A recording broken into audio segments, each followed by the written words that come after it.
교회 여러분 반갑습니다. 네, 오늘 신명기 역사서 10번째 시간에 찾아오신 여러분 진심으로 환영합니다. 이제 우리가 사사시대의 역사를 마쳤어요. 지난주에 12명의 사사를 공부했고 또 두 가지의 큰 에피소드 이야기를 이제 다룸으로써 사사시대를 이제 정리했습니다. 그러면 이제 신명기 역사서에 이제 우리가 두 권의 책을 공부한 거예요. 첫 번째 그 여호수아서를 통해서 가나안 정복 시대를 이제 공부했고요. 그리고 이제 400년 동안의 사사 시대를 공부했습니다. 그러면 그 다음에 오는 시대가 무엇인가 하면은 바로 왕정 시대가 와요. 이제 이스라엘의 초대 왕인 사울 왕이 등장하고 두 번째 왕인 다윗 왕이 등장하고 세 번째 왕인 솔로몬이 등장하고 이제 쭉쭉 이어지는 역사가 이제 왕의 역사들이 등장하는데 그 왕의 역사가 이제 사무엘상부터 사무엘하 또 열왕기상과 열왕기하 이렇게 이제 그 역사책에 기록이 되어 있습니다. 여기까지가 이제 신명기적인 역사관을 가지고 쓴 책들이거든요. 그런데 이제 삼손을 끝으로 이제 사울 왕으로 넘어가는 그 과정이 연결이 안 돼요. 마치 삼손이 죽자마자 사울이 왕이 돼서 나타났다 이렇게 되진 않고 사실은 요 사이에 중간적인 역사가 있는데 이 역사에 이 사사의 역사에서 왕정의 역사로 또 사사 체제에서 왕의 체제로 넘어가는데 이 중간 고리 역할을 하는 인물이 있는데 그 인물이 바로 오늘부터 공부할 사무엘입니다. 매우 중요한 인물이고 역사의 이 전환기에 이제 그 틀을 바꾸는 데 있어서 결정적인 중간 역할을 했던 사람이 이 사무엘이거든요. 이 사무엘에 대한 이야기는 사무엘상을 보시면 사무엘상이 이제 1장부터 31장까지 되어 있거든요. 그래서 이 사무엘상에 등장하는 사람은 이제 사무엘과 또 사울 왕과 그리고 다윗이 등장합니다. 그리고 이제 여기서는 이 사무엘상에서는 사무엘이 1장부터 25장까지 그의 전 인생을 25장까지 다루고 있고요. 그리고 이제 중간에 사울이 나와서 사울이 죽는 것까지가 이제 사무엘상이 되겠습니다. 그리고 이제 다윗이 이때 등장해서 이제 사울이 죽기 전까지 나이 30살까지가 이제 나오죠. 그래서 사무엘과 사울과 다윗이 이렇게 교차해서 등장하는 그 역사가 이제 사무엘상의 역사라고 볼 수 있습니다. 오늘은 우리가 이제 이 사무엘이라고 하는 인물은 이제 여러 가지 이름이 붙는 사람이에요. 이제 사사 시대에서 왕정 시대로 넘어가는 중간에 역할을 했던 사람으로서 마지막 사사라고도 해요. 그러니까 마지막 이 13번째 사사라고 14번째가 되겠네요. 왜냐하면 이제 엘리라고 하는 제사장이 있었는데 그 엘리가 사실은 13번째 사사라고 할 수 있습니다. 삼손 다음에 이 사무엘상에 나오는 엘리가 13번째가 되고 그리고 14번째 사사가 이제 사무엘이 될 수가 있는 거죠. 그런 마지막 사사라는 이름이 붙기도 하고 두 번째는 선지자로서 이름이 붙기도 합니다. 선지자다. 그런 이름이 붙기도 하고요. 그리고 이제 성경에 나와 있지 않습니다만은 우리 말로 우리 현대적인 표현으로 여러분 그 킹메이커라고도 할 수 있어요. 킹메이커. 그러니까 왕을 세운 사람. 그러니까 사울 왕을 기름을 부었고 다윗 왕에게도 기름을 부었다. 그러니까 두 명의 왕, 그러니까 두 명의 왕에게 기름을 부은 유일한 인물이 이 사무엘입니다. 그야말로 킹메이커죠. 그런 면에서 이 사무엘이 갖고 있는 이 역사적인 의미가 매우 크다라고 말할 수 있습니다. 그래서 사무엘은 태어나기 전에 탄생 이야기부터 사실 있습니다. 제가 전번에 말씀드렸다시피 성경에서 태어날 때 이야기가 있는 사람이 흔치 않습니다. 예를 들면 이제 야곱 같은 경우가 있죠. 야곱. 물론 그것은 이제 에서하고 둘이서 그 뱃속에서 싸운 것 때문에 그런 거지 그 위대해서는 아니었습니다.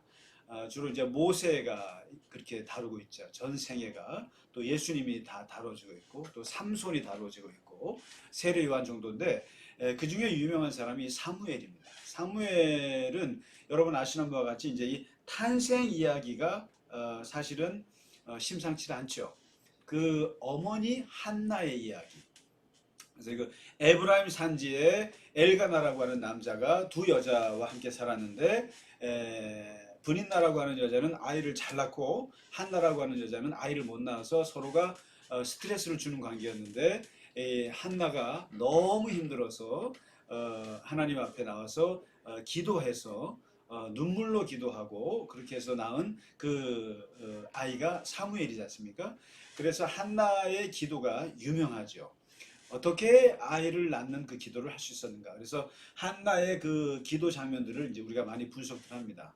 눈물의 기도요, 또 뭐 이렇게 술 취한 사람처럼 하는 그런 기도요, 그리고 한 맺힌 기도고, 그리고 서원의 기도요, 뭐 여러 가지. 그래서 한나의 기도를 놓고 우리가 이성적인 기도, 감성적인 기도, 또 영적인 기도 이런 것들이 다 복합적으로 역사하는 그런 기도의 어머니로 우리가 이제 많이 모범이 되고 있습니다만은 중요한 것은 한나가 하나님 앞에 아이를 달라고 기도할 때 서원했던 내용이 뭐였냐면은 바로 하나님께 드리겠다는 거였어요.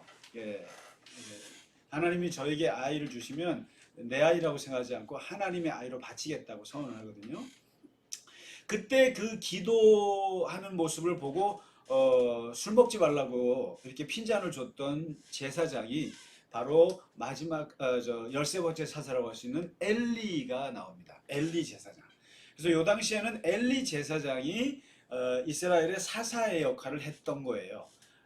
어떻게 보면 우리가 사사 시대 보면은 레위 지파 사람이 없었잖아요. 다 므낫세 지파나 에브라임 지파나 또 뭐 유다 지파나 이런 데서들 나왔는데 이 엘리는 레위 지파인 거죠. 유일하게. 레위 지파 제사장으로서 나름 40년 동안 이스라엘의 사사 역할을 같이 했던 거예요.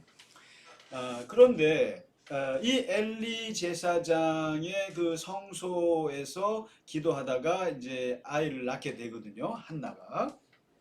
그래서 한나가 낳는데 그 서원한 대로 아이를 바치겠다고 했기 때문에 이제 나시린으로 바친 거죠. 그런데 이제 낳고 나서 한나의 모습이 아주 독특하죠. 낳고 나서요 성소로 데려가진 않습니다. 가끔씩 성소에 가야 되거든요. 그런데 가질 않아요. 그래서 얼핏 아이를 낳고 나서 마음이 바뀌었나 그렇게 생각했는데 그게 아니고 한나가 이 아이가 분리불안을 느끼기 전까지 젖대기 전까지는 아무 데도 데려가지 않고 가슴에 품고 아이를 키웠던 거예요. 왜냐하면 평생 못 만날 자식이니까. 평생 내가 데리고 살 자식이 아니기 때문에 그 처음의 사랑을 사무엘에게 듬뿍 쏟아붓습니다. 그래서 젖대기 전까지는 아이를 성소도 안 데려가고 아무 데도 안 데려가고 있다가 젖이 딱 빼는 날 얘를 옷을 딱 입히고요. 성소로 데려갑니다. 데려가서 하나님께 서원한 대로 그 아이를 엘리 제사장에게 맡겨줘. 완전히 맡기고 정말 돌아섭니다. 여러분 이거 쉽지 않은 거거든요. 그래서 이 한나가 위대한 점이 기도해서 아이를 낳았다는 것도 위대하지만 하나님 앞에 서원을 아주 깔끔하게 지켰다고 하는 면에서는 대단한 여인입니다.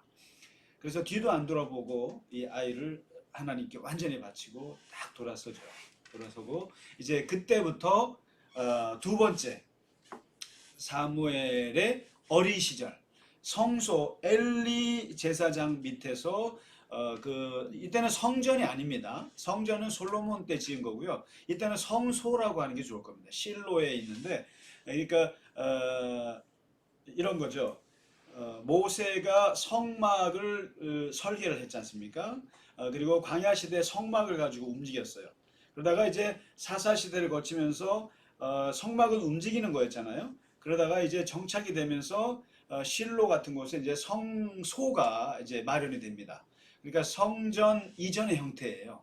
그래서 그 성소에 이제 제사장이 있었는데 그게 이제 엘리였고, 엘리 밑에 아들이 이제 홈리와 비느하스라고 하는 아들이 그 아버지를 도와서 같이 있었죠. 거기에 이제 한나가 낳은 사무엘이 마치 절에 이제 동자승처럼 말이죠. 어렸을 때 아예 그냥 절에 보내는 것처럼 성소에 보낸 거죠. 거기서 이제 사무엘은 제사장 엘리를 섬기면서 또 성소에 있는 여러 가지 제사 일을 하면서 거기서 이제 살게 된 거죠. 어린 나이에 사는데, 요때 이제 사무엘에게 있었던 아주 중요한 영적인 체험이 나옵니다. 이게 바로 뭐냐면 하나님의 음성을 듣는 거였어요. 성소에서. 어린 나이에 자꾸만 사무엘아 사무엘아 부르니까 사무엘이 이게 엘리 제사장이 부른 줄 알고 엘리한테 가서 부르셨습니까? 그러니까 아니 안 불렀다. 그리고 또 불렀어요. 또 가니까 부르셨습니까? 아니 안 불렀어. 그러니까 엘리 제사장이 하나님이 사무엘을 부르나 보다. 그래서 사무엘에게 돌아가서 또 부르면 나한테 오지 말고 하나님 제가 여기 있습니다 하고 하나님의 음성으로 들어라. 역시 하나님께서 사무엘을 부르셨을 때 사무엘이 하나님 제가 여기 있습니다 하고 듣는데요. 이때 들었던 하나님의 예언의 말씀이 이제 떨어집니다. 그 어린 나이에. 여기서 이제 하나님께서 사무엘을 이 나라의 중요한 지도자로 세울 것과 그리고 엘리 제사장 집안이 망할 것을 예언을 합니다. 그리고 이 이야기를 그대로 엘리 제사장에게 얘기를 해주게 됩니다. 왜 그러냐면 엘리 제사장은 이제 40년째 이 일을 하고 있는데 이 아들이 이어받아서 갈 참이었거든요. 그런데 이 홈리와 비느하스가 아주 타락한 자식들이었습니다. 이 레위는 이 레위 지파 제사장은 세습이 되는 건데 이게 성소에서 제사 드리는 일하는 여인들과 이렇게 음란한 행동을 하고 그리고 온갖 그리고 이제 이 사람들이 바치는 그런 고기를 이렇게 뒤에 횡령하기도 하고 탈취하고 이런 나쁜 짓을 많이 했던 거죠. 그래서 하나님께서 이 엘리 집안을 심판할 거라고 이제 사무엘에게 얘기하니까 사무엘이 이것을 그대로 전했죠. 그리고 엘리는 그것을 받아들입니다. 자, 그러고 이제 있는 차에 사무엘이 이제 지도자로서 이제 엘리 집안은 무너지고 새롭게 바깥에서 굴러온 사무엘이 사사로 올라가게 되는 그 이스라엘의 지도자로 올라가게 되는 결정적인 사건이 터집니다. 이게 이제 세 번째 이야기인데요. 첫 번째 이야기는 탄생 이야기였고 두 번째 이야기는 이제 어린 시절 성소에서 자라난 이야기였고요. 그리고 이제 세 번째는 블레셋과의 전쟁의 이야기입니다. 이 전쟁이 이제 벌어지는데 이때 이제 엘리 제사장의 아들 둘이 홈리와 비느하스가 이제 제사장이기 때문에 앞장서 나가는데 뭘 가지고 나가냐면은 성소에 있는 몇백 년 된 법궤를 가지고 나갑니다. 여러분 법궤가 뭔지 아시죠? 광야 시대 이스라엘과 함께했던 하나님의 상징이잖아요. 그 안에 하나님이 먹여주신다는 의미의 항아리, 하나님이 말씀하신다고 하는 의미의 십계명, 그리고 하나님께서 인도하신다고 하는 아론의 지팡이, 뭐 이런 의미의 이 세 가지 물건을 담고 있는 법궤를 이제 가지고 나갑니다. 법궤라 그러면은 하나님의 임재의 상징이거든요. 그러니까 이제 전쟁터에 나가서 이 법궤를 가지고 나가면, 그래서 사실은 이스라엘이 광야 시대부터 이 법궤가 있는 곳에 그 하나님의 승리의 경험들이 많이 있었어요. 그러니까 이 엘리 제사장 홈리와 비느하스 이 시대에도 이 법궤가 뭔가 이 안에서 능력이 하나님의 능력이 있을 줄 알고 이걸 가지고 나가는 거예요. 그러니까 블레셋 사람들이 긴장하는 거죠. 저 법궤가 하나님이 광야 동안에 수많은 외적들을 쳤던 그런 엄청난 능력을 가진 물건이다라고 이제 생각했기 때문에 이걸 가지고 나가면 하나님이 우리와 함께 하실 거라고 믿고 이걸 가지고 나간 거예요. 그런데 놀라운 것은 이 블레셋 사람들이 그 법궤가 무서운 걸 알면서도 이걸 극복해버려요. 극복합니다. 그래도 우리가 힘써 싸우자. 그래서 블레셋이 힘써 싸워서 이스라엘을 전멸을 시키고 법궤를 뺏어버립니다. 엄청난 일이 벌어진 거죠. 그리고 거기에서 홈리와 비느하스는 죽임을 당하죠. 그리고 이 소식이 엘리 제사장에게 전해지자 엘리 제사장은 아들이 죽었다는 얘기는 별로 충격을 받지 않고 법궤가 빼앗겼다는 소식에 충격을 받고 그 자리에서 죽습니다. 그래서 40년 동안의 사사 시대를 마감하고 또 그 아들 비느하스의 아내가 아이를 낳다가 그 아버지의 죽은 소식을 듣고 아이를 낳는데 그 아이 이름을 이가봇이라고 짓습니다. 하나님의 영광이 이 땅에서 떠났다. 그래서 아주 그냥 고통스럽게 아이를 낳았습니다. 이럼으로써 엘리 제사장 집안 가문이 몰락을 합니다. 완전히 몰락을 하고 법궤는 빼앗기고 전쟁에서는 실패하고 그러면서 이스라엘이 위기로 이제 접어듭니다. 그런데 여기서 이제 사무엘상 4장에 이제 보시면은 이제 6장 4장 5장 6장에 보시면은 법궤를 빼앗기고 이제 문제는 법궤가 이 블레셋 땅으로 들어간 거예요. 들어갔는데 문제는 전쟁할 때는 그 법궤의 그 효력이 없었어요. 그런데 전쟁이 끝나고 나서 그 법궤를 가지고 있는 블레셋 주변이 난리가 납니다. 온갖 사람들이 전염병으로 죽어나가고 그냥 그 하나님의 저주가 막 임하게 되는 거죠. 그러면서 이 블레셋 사람들이 법궤를 만지지를 못합니다. 그래서 이것을 어떻게 할고 아주 그냥 고민하다가 그 이제 사람들이 이것을 젖소가 아니죠. 그 소 2마리의 수레에다가 싣고 사람들이 만질 수 없으니까 2마리 소가 이것을 끌고 이스라엘 땅으로 가도록 하는 그야말로 이른바 베세메스 프로젝트라고 할 수 있죠. 베세메스로 가는 2마리 소. 그래서 이 장면도 아주 인상적인 장면입니다. 그 이 두 소의 헌신의 모습을 아주 잘 보여줍니다. 하나님의 법궤를 이 소 2마리가 암소 2마리가 그냥 사람 없이 쭉 끌고 가면서 자기 자식들도 다 떼어내고 그리고 홀로 울면서 그것을 베세메스로 이동을 하고 거기서 마지막으로 또 희생 제사가 돼서 죽게 되는 그 2마리 소의 이야기가 이제 6장에 나오게 됩니다. 여기서 한 가지 우리가 그 짚고 넘어가야 될 것이 있습니다. 왜냐하면 이 법궤 신앙이라는 것, 왜 이스라엘은 이 법궤를 가지고 나갔을까? 왜 이스라엘은 전쟁터에서 법궤를 가지고 나가면 승리할 거라고 생각했는가? 여기에서 이제 바로 이스라엘 사람들의 그 우상 숭배가 여기에서 나타납니다. 그리고 물질을 통해서 어떤 물건을 통해서 어떤 하나님의 그 효력이 있을 거라고 하는 그런 잘못된 그 맘모니즘이 여기에 있습니다. 그러니까 법궤라고 하는 것은 하나님이 임재한다고 하는 우리의 기억이에요. 그리고 하나님께서 우리에게 말씀하신다고 하는 우리의 체험을 기억하자고 하는 거예요.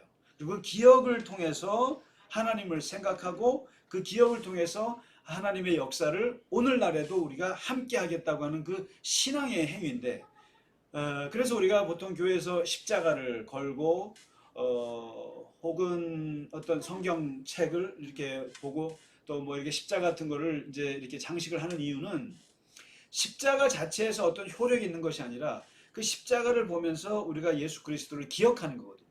그래서 상상하고 그리고 기억하면서 그 속에서 예수께서 얼마나 고난 받으셨을까? 그리고 그 대속의 은혜가 그것이 나에게 어떠한 구원의 의미가 있는지를 생각하고 감사하고 그 2000년 전에 십자가의 사건이 나의 사건이 되도록 하는 것이기 때문에 그 십자가를 바라보게 하는 거거든요. 그래서 교회의 모든 선물들은 다 그런 의미인 거예요. 그것을 보고 기억하려고 하는 건데 이런 것은 싹 빼버리고 그 십자가 자체에서 뭐가 빛이 나오는 줄 아는 거죠. 그때부터는 이것이 이제 우상이 되는 겁니다. 바로 이 법궤를 홈리와 비나스가 가지고 나간 것도 바로 이거예요. 이 법궤를 보면서 우리가 신앙을 기억하는 것인데 그 하나님의 임재를 기억하는 것인데 그건 싹 빼고 법궤 자체에서 뭐가 나오는 줄 아는 거죠. 이것만 가지고 다니면 여기서 뭔가 이게 바로 이제 여러분 이게 기독교 신앙과 그리고 이게 이제 뭐랄까요 샤머니즘적인 그리고 어떤 무속적인 그리고 이런 그 것들과 물질주의 신앙과 이게 차별되는 게 바로 그런 겁니다. 그래서 교회에서 성물은 조심하게 다뤄야 됩니다. 그리고 이제 우리가 이런 의미에서 바로 어떻게 보면은 이제 뭐 성지순례 같은 거 있잖아요. 성지순례 같은 것도 우리가 참 한 번쯤은 꼭 가보고 또 좋은 것이긴 합니다만은 한편으로는 그게 별 의미가 없다는 것도 아셔야 돼요. 그러니까 이스라엘이라는 땅에 가면 예수님이 있을 거라고 생각하면 안 되는 거예요, 사실. 그냥 거기에 가서 갈릴리 호수를 거니면서 예수님을 기억하려고 하는 거지. 그 갈릴리 호수가 또 예루살렘 성전 자체가 거기에서 무슨 뭐 예수님의 뭐가 있는 건 아니란 말이에요. 그런데 사람들은 자꾸만 그런 걸 붙잡고 그래서 우리가 카톨릭이 좀 문제가 있다고 하는 게 바로 그런 거죠. 예수님을 못 박은 못이 발견됐더라. 또 예수님을 둘러쌌던 세마포 헝겊이 어디서 발견됐더라. 예수님의 그 성흔, 예수님의 그러니까 그 피 흘린 것 그것이 묻은 뭔가 흙이 발견됐더라. 그래서 이것을 마치 막 유리곽에 넣어가지고 보관하고 그리고 여기에서 뭐가 있을 거라. 이게 지금 이거죠. 법궤를 가지고 나간 이 이스라엘하고 똑같은 거예요. 이거는 우상 숭배예요. 이거 조심해야 되는 거죠. 이게 성경이라고 되게 중요하죠. 이게 성경이 말씀이 중요하잖아요. 근데 성경책은 중요한 게 아닌 거예요. 그래서 우리가 이거를 성경책을 숭배하는 것을 비블리올라트린가요? 그런 용어가 있어요. 그러니까 성경책을 우상 숭배하는 거예요. 성경에 있는 말씀을 우리가 기억하고 공부하고 그것을 내 삶으로 적용하는 것이 중요한 것이지 성경책 자체가 이게 하나님의 효력이 있는 건 아니라는 말이죠. 그래서 기독교 신앙은 이 보이는 물질에 대해서 피조물에 대해서 만질 수 있는 것들에 대해서는 다 상대화시키는 신앙입니다. 우리가 그럼 무서워하지도 않고 그것은 절대로 절대화시키면 안 되는 거예요. 그러니까 무슨 교회 건물을 우상화한다거나 성전을 우상화한다거나 그러니까 어떻게 보면은 이 예루살렘 성전이 우상화됐지 않습니까? 화려하잖아요. 무슨 성질을 대단한 것처럼 생각한다거나 무슨 뭐 십자가를 뭐 자체를 한다고 이건 문제가 됩니다. 그래서 이 이제 바로 이것을 가장 잘 보여준 사건이 바로 이 법궤를 가지고 나갔다가 전쟁에서 패하고 빼앗겼던 사건입니다. 법궤는 아무것도 아닌 거예요. 아무것도 아니나 그것을 바라보는 인간의 그 자세가 그것이 중요하다고 하는 것이 이게 이제 중요한 것이죠. 아무튼 이 블레셋 전쟁이라고 하는 이것은 이제 사무엘이 지도자가 되는 결정적인 기회가 됩니다. 그래서 이제 네 번째 이제 사무엘의 이야기는 뭐냐면 이제 엘리 제사장 죽었고 그 아들 둘 다 죽었잖아요. 그래서 지도자를 잃어버렸어요. 그러면서 사무엘은 이제 점점점 그의 존재감이 많아집니다. 커집니다. 그리고 뭐라고 말하냐면은 사무엘이 말한 것들은 땅에 떨어지지 않더라 이거죠. 그래서 그의 말에 힘이 있었고 그 말이 실행력이 있으면서 사람들에게 이제 점점점 그런 그 조명을 받기 시작하고 그러면서 사무엘이 지도자가 됩니다. 그리고 이 지도자가 되고 나서 첫 번째 했던 것이 바로 미스바 금식 집회입니다. 미스바에서 백성들을 모아놓고 거기서 우리의 잘못된 신앙을 회개하고 신앙 회복 집회를 갖게 됩니다. 그래서 우리가 요즘에 보면은 뭐 기도회 하면은 미스바 기도회라는 게 많이 있잖아요. 이게 바로 사무엘이 소집해서 전 이스라엘 백성과 함께 금식 기도했던 겁니다. 그러니까 사무엘은 지도자로서 첫 번째 했던 행사가 바로 미스바 기도 금식 집회였던 거죠. 근데 여기에서 바로 이제 블레셋이 새로운 지도자가 떴구나 해서 이제 공격을 하게 되고 이제 쳐들어오게 됩니다. 그때 많은 백성들이 두려워 떨며 할 때 이때 사무엘이 흔들리지 않고 기도하고 온 백성과 더불어 함께 기도할 때 하나님께서 거기에 우레를 내리셔서 블레셋을 완전히 그냥 그 박살을 내죠. 그래서 전부 다 전쟁에서 승리하게 하셔가지고 이스라엘이 그 미스바 집회를 통해서 블레셋을 무찌르는 엄청난 기적적인 전쟁의 승리의 역사를 갖게 됩니다. 그래서 이 하나님이 우레를 주셔서 블레셋을 내쫓았다. 그래서 하나님이 싸워주셨다. 하나님이 지금까지 우리와 함께 하시는구나 라고 해서 거기다가 기념비를 세우게 되고요. 그 기념비에다가 뭐라고 쓰냐면은 에벤에셀이라고 씁니다. 에벤에셀. 하나님이 지금까지 우리와 함께 하셨다. 아주 좋은 이름이죠. 그래서 그 기독교 기업 중에 신원 그룹이라고 있잖아요. 그 신원 에벤에셀이라고 하지 않습니까? 그래서 그 이름을 딴 거죠. 그 신원 에벤에셀은 제가 좀 잘 압니다만은 아무튼 그 하나님이 우리와 지금까지 함께 하셨다. 이름으로써 이 사무엘의 리더십이 이제 하늘을 찌르게 되고 이때부터 사무엘은 이스라엘의 마지막 13번째 사사로서 그리고 이제 선지자로서 지도자로서의 이제 이스라엘을 이끌고 갑니다. 그러다가 이제 나이가 들게 되고 이제 오늘 사무엘상 8장에 이르게 되면 사무엘이 이제 늙게 됩니다. 늙게 되고 이제 현직에서 내려오게 되거든요. 내려오게 되는데 놀랍게도 모두가 그랬습니다. 기드온이 뛰어났잖아요. 근데 기드온의 자식들은 엉망이었습니다. 이게 세습할 뻔했는데 엘리도 나름대로 괜찮았어요. 그런데 엘리의 아들들이 엉망이었습니다. 그러니까 문제가 됐잖아요. 근데 사무엘도 대단했어요. 대단했는데 그래서 사무엘이 늙으면서 아들들이 이어갈 수 있을까라고 했는데 이 아들들이 또 엉망입니다. 뇌물을 받지 않나 또 뭐 재판을 엉망으로 하지 않나 그러면서 백성들의 신임을 잃게 되면서부터 그때부터 사람들의 머릿속에 새로운 생각을 하게 됩니다. 왜냐면 바로 우리에게 왕을 주십시오. 왕을 주십시오. 딴 나라 보십시오. 다 왕들이 지배합니다. 얼마나 안정됩니까? 이때부터 사무엘과 이스라엘 백성들 사이에 왕정 제도를 도입하는 문제를 놓고 엄청난 논쟁을 벌이게 됩니다. 그것은 이제 다음 주 8장 이제 사무엘의 노년에 있었던 그 이야기와 함께 이제 첫 왕으로서의 사울, 두 번째 왕으로서의 다윗으로 이어지는 역사를 계속 이어가도록 하겠습니다. 네, 오늘은 사무엘의 그 전반기의 역사에 대해서 함께 공부해 보았습니다. 네, 오늘 고생 많으셨고요. 다음 주에 또 찾아뵙도록 하겠습니다. 감사합니다.